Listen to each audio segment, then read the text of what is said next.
E mal na bilheteria não é um pecado tão mortal quanto os grandes filmes fazem parecer, né? Na verdade é bem comum, acontece, não dá pra ganhar todas, você sabe disso. Mas muitos filmes se superam. Assim, eles vão tão mal, mas tão mal, que muitas vezes um só fracasso é mais do que suficiente pra conseguir quebrar o estúdio inteiro, levar à falência. Você não acredita? Um filme levar à falência. Vem comigo nesse vídeo, vamos lá.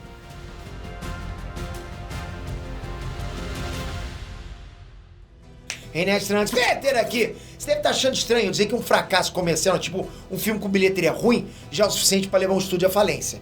Como é que pode, Peter? Um filme só? É claro que nem sempre é assim. Mas sim, já aconteceu, senão não estarei fazendo esse vídeo, né? E isso acontece por causa da forma que a indústria do cinema funciona. E ele é um lugar muito mais hostil, muito mais casca-grossa do que a gente imagina. Muitos estúdios de cinema que surgem por aí, tipo, só tem uma única cartada. É tipo um filme no qual eles estão apostando demais, e se não rolar, acabou. Os caras apostam todas as fichas naquele filme. Isso era comum no passado, e hoje não tá menos comum não, ok? Ainda acontece. E algumas vezes dá certo, mas não é certeza. Foi mais ou menos o que aconteceu com esses filmes agora que eu vou contar pra vocês. Se liga. A Dama Oculta. Alfred Hitchcock é um nome incontestável, né, entre os cineastas.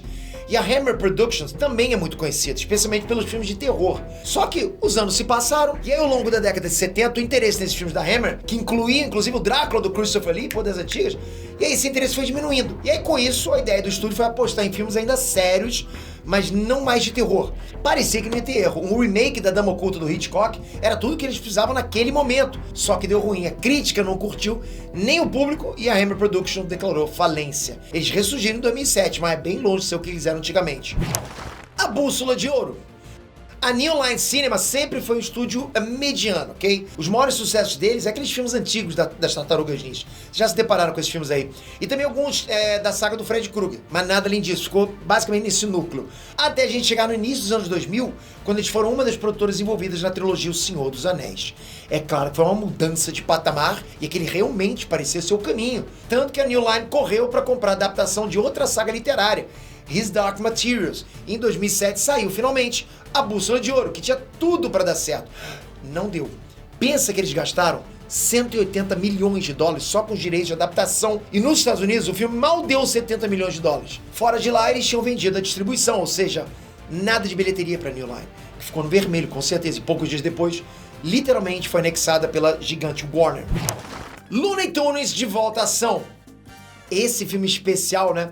Nem faz parte do vídeo que eu tô falando, mas esse filme especial tem uma história muito grande comigo, porque eu tive locadora de vídeo, tive 2 locadoras de vídeo, e só começou por causa desse filme. Eu não vou contar agora que seria um vídeo especialmente pra isso, né? Esse filme me fez criar a locadora. Um dia vocês me cobrem em algum lugar, me chamam numa rede social e me perguntam isso que eu explico com o maior prazer. Mas esse filme, né, Looney Tunes de volta à ação, era início dos anos 2000 e o Brendan Fraser era o galã do momento. Naquele momento era o Brendan Fraser. A Warner tinha feito muito sucesso com o primeiro Space Jam e buscava ter uma sequência. Só que o Michael Jordan, que fez o primeiro, não quis participar. Tentaram até o Jackie Chan, mas também não rolou. Então caiu no colo do Brendan Fraser essa aventura aí que tipo é bem louca, né? Que mais uma vez traz os personagens do Looney Tunes em desenho, contracenando com atores reais. Foi um filme que custou 80 milhões de dólares e não conseguiu nem se pagar. Fez pouco mais 68 milhões e meio de dólares. Eu curti demais esse filme, porque eu assisti várias e várias vezes com meu filho, né, com o Lucas. Puta, a gente assistiu o tempo todo esse filme, então eu gostei. Eu sei esse filme, cara, eu sei acho que todas as falas desse filme. Vamos dar umas bitocas, eu sei várias coisas. Então, esse filme me marcou demais. A ideia desse filme era, tipo, começar toda uma franquia de filmes desse tipo. E aí, no fim das contas, deu tão ruim, mas tão ruim, que a Warner fechou a divisão inteira de animação e cinema e ficou sem tocar nesse assunto por muito, mas muito tempo. A Reconquista. Bom, galera, da mesma forma que o Tom Cruise, o John Travolta é devoto daquela seita lá, a Cientologia. E ele sempre quis fazer um filme adaptando o livro no qual essa crença é baseada, entende? Bom, então em 1998 ele conseguiu. E em 2000 saiu o filme A Reconquista. Um filme que chega a doer de tão ruim. Ninguém curtiu. A atuação é péssima, os efeitos especiais são piores ainda. E não tem nem muito o que fazer. Pra piorar, ninguém assistiu, ninguém. Deu menos de 30 milhões de dólares na bilheteria. Tipo, isso é troco de pinga. O filme custou 73 milhões. E é interessante que, nesse ponto, o John Travolta tava, né, acabando de retomar a carreira, depois de um momento de baixa muito grande, né? E parecia, inclusive, que ia desabar de novo. Mas, pra sorte dele, o estúdio Franchise Pictures acabou sendo acusado pra tentar subornar produtores e gente grande da indústria. Fechou, claro que fechou. Mas tudo começou com a bilheteria pífia desse filme pífio aqui. Marte precisa de mães. Marte Precisa de Mães foi um erro em forma de animação, produzido pela Disney e por um estúdio também chamado Image Movers. Galera, ele é ruim do começo ao fim e é uma pena, porque esse estúdio pertencia ao Robert Zemeckis, que é um diretor cheio de altos e baixos na carreira, mas com bons momentos. Pô, o Robert Zemeckis fez bons filmes mesmo. Só pra você ter noção, ele tá na direção de coisas, por exemplo, como Forrest Gump, né? A trilogia do De Volta pro Futuro. De Volta pro Futuro, não tem como. Mas dessa vez realmente não deu certo e o prejuízo já era previsto. Tanto que o estúdio anunciou o fechamento dias antes do filme ser lançado. Tava na cara que não ia dar certo. Arrecadou só 39 milhões de dólares, mas como custou 150 milhões, foi uma bomba, né? Uma bomba e tanto. O Portal do Paraíso.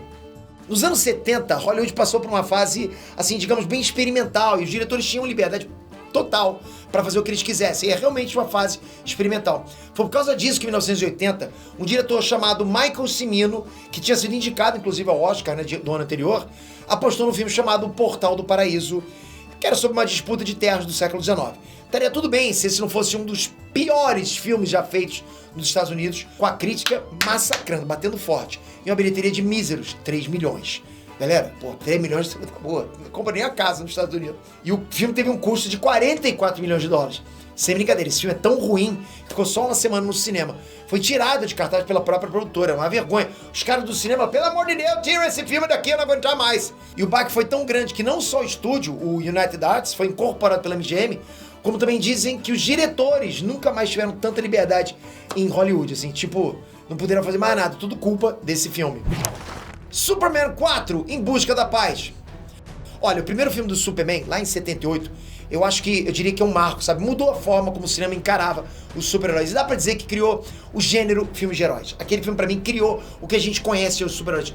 Galera, vocês não sabem o que foi aquilo, enfim. Aí, como deu certo, é claro que foram feitos mais 3 filmes pra ganhar dinheiro. E desses, os 2 primeiros são bem razoáveis até, ok? O problema acontece mesmo, de verdade, tá? Em Superman 4, Em Busca da Paz. Inicialmente, o estúdio da Cannon Group tinha 36 milhões de dólares de orçamento, mas por problemas de contrato, isso caiu pela metade, no meio da produção. Você entende? Ou seja, o filme estava marcado, estava planejado para ter aquele orçamento X. De repente, no meio da produção, cai para 2x. Não, corta custo aqui, não dá para fazer mais assim não. Aí, galera, os efeitos especiais ficaram naquele nível Chapolin Colorado. E o filme em si era tão fraco que o Homem de Aço poderia facilmente apanhar do polegar vermelho ali, sem brincadeira. Bota o Chapolin que dá uma porrada. Bom, foi o último filme do Superman com Christopher Reeve, o que é uma pena, porque ele realmente era muito bom naquele papel. Era o próprio Clark Kent, né? Foi a despedida pra mim amarga. Com corte no orçamento, o estúdio não aguentou o baque e foi vendido logo depois do lançamento do filme. Você assistiu alguns desses filmes que eu botei aqui nessa lista? Qual desses filmes que você achou que foi bom? Tipo, pô, esse filme aqui eu gostei, Pedro, pra caramba. Comenta aqui embaixo. Ou você pensou em algum outro também que deveria ter falido os estúdios. Comenta algum outro filme que deveria ter falido os estúdios, vai ser legal. Toca aqui agora, se inscreve no canal, ativa o sininho, sempre falando de cinema. Por isso que é legal a gente sempre bater esse papo, você inscrito com o sininho. Isso que é legal você ter notificação. Obrigado, galera, até a próxima. Fui!